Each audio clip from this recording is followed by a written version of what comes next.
Muy buenos días, buenas tardes, buenas noches. Bienvenidos a ¿De qué hablan? Con Rodolfo aquí detrás del micrófono. Durante 2 años, Europa se ha enorgullecido de una de sus sanciones más simbólicas: cerrar su cielo a la aviación rusa. Un golpe que, según Bruselas, debía aislar a Rusia y debilitar su economía. Pero, siempre hay un pero, ¿no? ¿Qué pasaría si les dijera que esa misma sanción se ha convertido en un boomerang? Que hoy, 2 años después, son las aerolíneas europeas como Lufthansa, Air France y British Airways las que están al borde del colapso. Mientras que las aerolíneas chinas y de Oriente Medio se apoderan del mercado aéreo.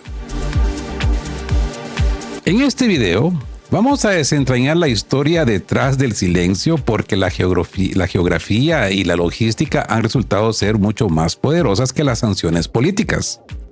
Vamos a descubrir cómo las aerolíneas europeas están suplicando en secreto a Moscú para que les devuelva el acceso a su espacio aéreo. ¿Y por qué el Kremlin se niega a ceder?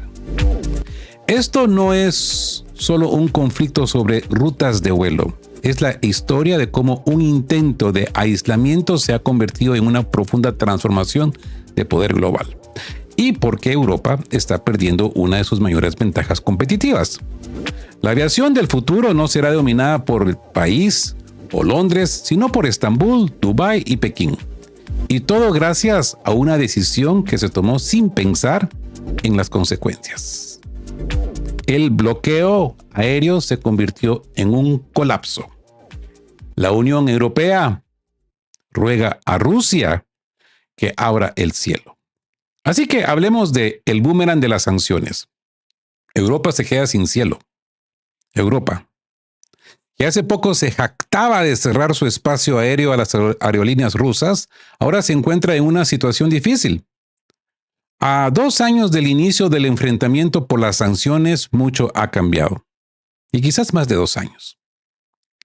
Enfrentadas al colapso de su logística y a pérdidas catastróficas, las principales aerolíneas europeas como Lufthansa, British Airways, Finnair y Air France han acudido a Moscú con una súplica: que les permitan volver a sobrevolar el territorio ruso.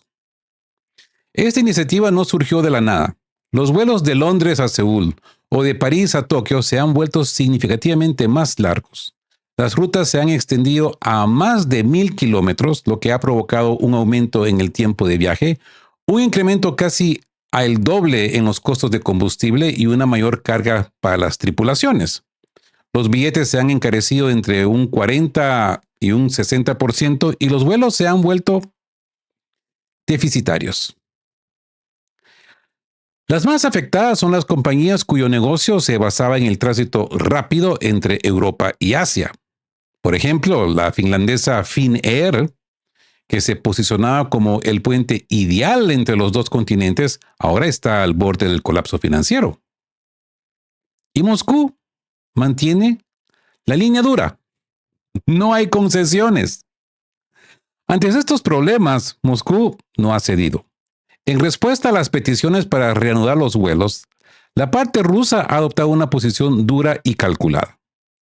El Ministerio de Transporte y el de Asuntos Exteriores han declarado abiertamente: hasta que no se cumplan ciertas condiciones, la cuestión de levantar las restricciones ni siquiera se planteará. Rusia exige el levantamiento total de las sanciones contra sus aerolíneas, la devolución de las aeronaves confiscadas y la presentación de garantías legales oficiales de que estas acciones no se repetirán en el futuro. Esta respuesta ha sido una sorpresa para los funcionarios europeos que estaban acostumbrados a dictar las condiciones. A principios de 2022, fueron ellos quienes cerraron su espacio aéreo a los vuelos rusos. Iniciaron la incautación de aviones y se unieron con entusiasmo a la campaña de sanciones. En ese momento, pocos pensaron en las consecuencias, pero ahora es Europa quien está pagando el precio de sus propias decisiones. Las aerolíneas europeas pierden millones de euros cada año. British Airways está reduciendo sus vuelos de larga distancia y despidiendo pilotos. Air France KLM reconoce en comunicados oficiales que sin el sobrevuelo de Rusia, la aviación europea pierde su ventaja estratégica.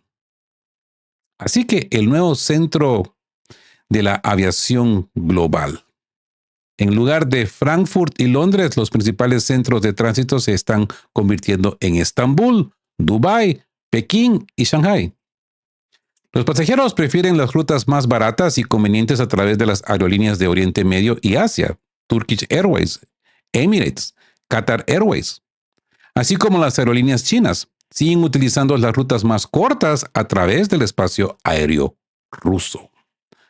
Así, Europa no solo está perdiendo ingresos, sino también influencia. Y lo más importante es que esto no es un desequilibrio a corto plazo, sino un síntoma de una profunda transformación de los procesos logísticos y geopolíticos.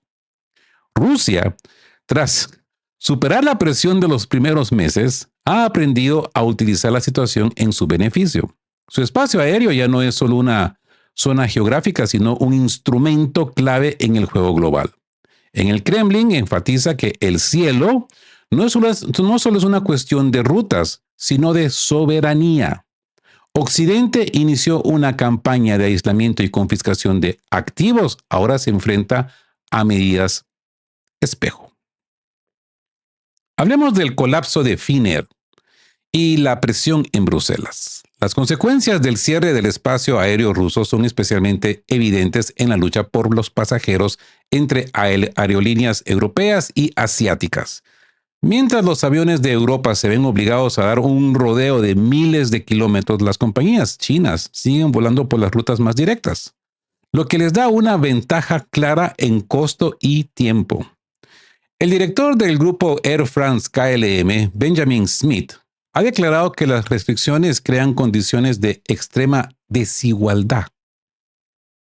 Un vuelo entre París y Seúl ha aumentado casi 3 horas, un factor crítico en la lucha por las rutas asiáticas, especialmente después de que China levantara las restricciones por la pandemia. Finnair es la que más sufre. Antes del conflicto, su estratégica ubicación de Helsinki le permitía ofrecer una de las rutas más rápidas a Japón, Corea y China. Ahora el vuelo a Tokio dura más de 13 horas, arruinando su modelo de negocio. Ante este panorama, en los pasillos de Bruselas, han comenzado las conversaciones a puertas cerradas sobre cómo salir del punto muerto. La lógica de las aerolíneas es simple. O se llega a un acuerdo con Moscú, o en unos años se enfrentarán a una serie de quiebras. El Kremlin, sin embargo, se mantiene firme. Y el Ministerio de Asuntos Exteriores de Rusia ha subrayado que no puede haber una reanudación parcial de los sobrevuelos. El debate sobre cualquier concesión solo puede comenzar después de que se levanten todas las sanciones a las aerolíneas rusas, se devuelvan los aviones confiscados y se den garantías internacionales por escrito. No se trata de misericordia, sino de un principio de respeto mutuo. Y aquí nos encontramos con el auge de China y que Europa pierde el mercado aéreo. Así de sencillo. Mientras Europa sigue perdiendo su cuota de mercado, las aerolíneas chinas no solo mantienen su posición, sino que se están expandiendo, tomando cada vez más rutas y desplazando a la competencia. Sus vuelos son más baratos, más rápidos y más fiables. En un contexto donde los viajeros buscan la opción más eficiente, esto se ha vuelto un factor decisivo. Surgen también preguntas políticas más delicadas. ¿Por qué China puede usar el espacio aéreo ruso y Europa no? La respuesta es clara. Desde el inicio del conflicto, Pekín adoptó una posición de neutralidad, no impuso sanciones aéreas a Rusia, ni participó en la incautación de sus aviones. A cambio, Moscú valoró esto y mantuvo abiertos los canales de cooperación. Algunos en Bruselas han propuesto medidas de reciprocidad. Prohibir a las aerolíneas chinas que sobrevuelan a Rusia en sus rutas a Europa, mientras las compañías europeas están excluidas. Sin embargo, Estas iniciativas se han topado con la cautela de quienes temen represalias de China que podrían afectar áreas mucho más amplias, como el comercio, las inversiones. Por lo tanto, tales propuestas se quedan en debates y no se convierten en una política real. Se está formando un nuevo orden global. Rusia se está convirtiendo no solo en una ruta de vuelo conveniente, sino en un actor estratégico que controla una dirección logística clave. Y el Kremlin ha dejado claro que el acceso a su espacio aéreo ya no es una simple cuestión de rutas, sino de respeto a la soberanía. Y el conflicto de los aviones. Un duro golpe para el leasing. La historia del espacio aéreo es también un reflejo de lo que sucedió a principios de 2022. En ese momento, los países occidentales cerraron sus cielos a las aerolíneas rusas y al mismo tiempo incautaron decenas de aviones rusos que se encontraban en el extranjero, incluidos los que estaban bajo los contratos de leasing. La respuesta de Moscú no se hizo esperar. En cuestión de semana, las autoridades aprobaron enmiendas a su código aéreo que permitieron registrar aeronaves extranjeras en el registro ruso.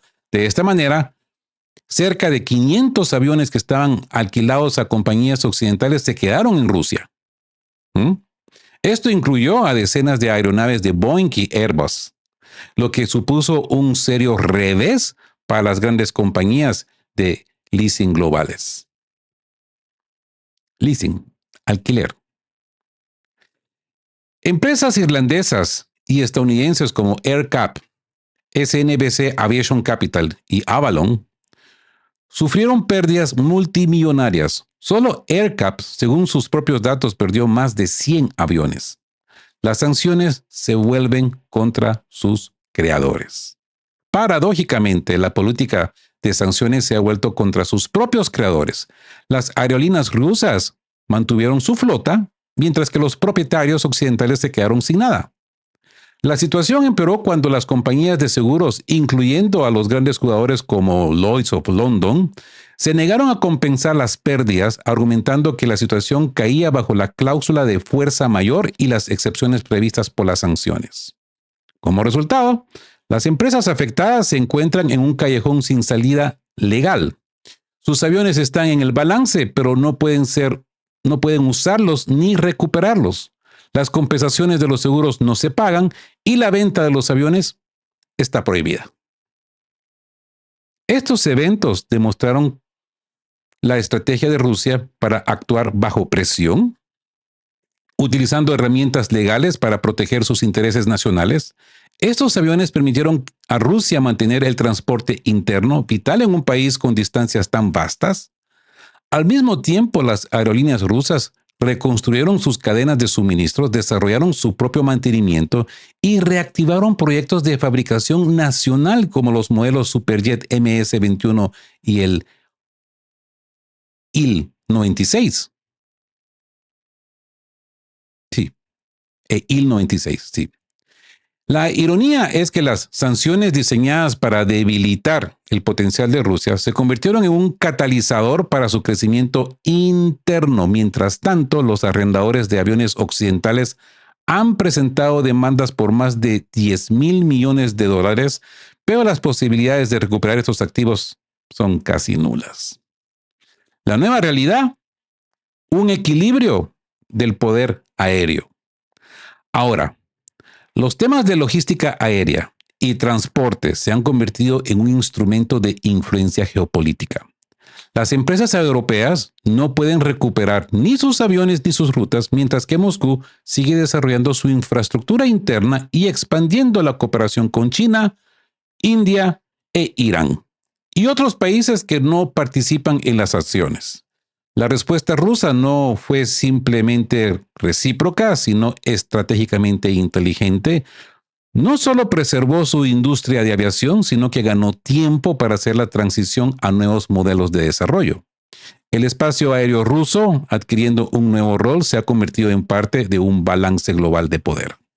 Mientras las capitales occidentales buscan fórmulas de compromiso y una reanudación parcial del tránsito, Moscú mantiene la calma. Su respuesta sigue siendo la misma: El diálogo solo es posible después del cumplimiento de las tres condiciones claras: cancelación de todas las sanciones, devolución de los aviones confiscados y garantías legales de que no vuelva a suceder. La geografía, al final, no se somete a los eslóganes políticos, sino sin el cielo ruso. Es imposible construir una logística eficiente entre Europa y Asia. La aviación europea ha perdido, por primera vez en décadas, su conectividad global. Y así como dice el viejo refrán, mientras los perros ladran, la caravana sigue. Mientras siguen insistiendo y diciendo que Rusia está acabada, que su economía está hecha taters, como dice Ursula von der Leyen, que la economía rusa está hecha pedacitos, pues los rusos, que aparentemente están llevando una guerra con refrigeradoras y con motores de Bosch de las lavadoras, están construyendo aviones, están creando su propia logística de aviación. Y hablemos del Rubicón del aire, un nuevo equilibrio de poder. Esta tendencia se vuelve especialmente crítica con la recuperación del turismo global. Tras el levantamiento de las restricciones en China, millones de turistas chinos han vuelto a viajar. Pero ahora prefieren las aerolíneas locales, cuyos vuelos son más rápidos, baratos y cómodos. Esto está provocando una reorientación masiva de los flujos turísticos, lo que resulta en una caída de la cuota del mercado para Europa. Muchos expertos señalan que esta situación es el resultado de una política de sanciones mal concebida. La Unión Europea, el Reino Unido y Canadá, al actuar bajo la presión colectiva, no tuvieron en cuenta las consecuencias estratégicas. Al cerrar sus cielos a los vuelos rusos, desataron una reacción en cadena que ahora no pueden detener. Moscú, aprovechando la pausa, fortaleció su mercado interno, conservó su flota y comenzó a construir un nuevo panorama de aviación. Ya no se trata solo de economía, es una cuestión de soberanía y de la capacidad de construir una estrategia independiente. Rusia está utilizando su espacio aéreo como una palanca, como una herramienta de influencia, por lo que lo hace bajo una lógica de justicia. Ustedes cerraron el cielo primero, ahora ábranlo, pero bajo nuevas condiciones. Así que Rusia gana terreno en la geopolítica aérea. Este mensaje ha sido escuchado. En los pasillos de Bruselas, París y Berlín, crece la conciencia de que sin Moscú no habrá un retorno completo a la aviación de preguerra. Algunos expertos llaman a esto el Rubicón del aire, un punto de no retorno después del cual la industria se transforma o pierde posiciones de forma irreversible. Mientras los aviones europeos dan un rodeo de miles de kilómetros, el Kremlin registra los números, aumentando de la demanda de vuelos internos, estabilización de flujo de pasajeros y fortalecimiento de sus posiciones en las rutas asiáticas. La batalla legal por los aviones de leasing continúa, pero cada vez se parece más a una formalidad. Incluso si los tribunales fallan a favor de las empresas occidentales, la ejecución de esa sentencia es imposible en la práctica. Los aviones siguen volando en Rusia, generan ingresos y mantienen la conectividad del país. Sustituirlos de la noche a la mañana es inviable.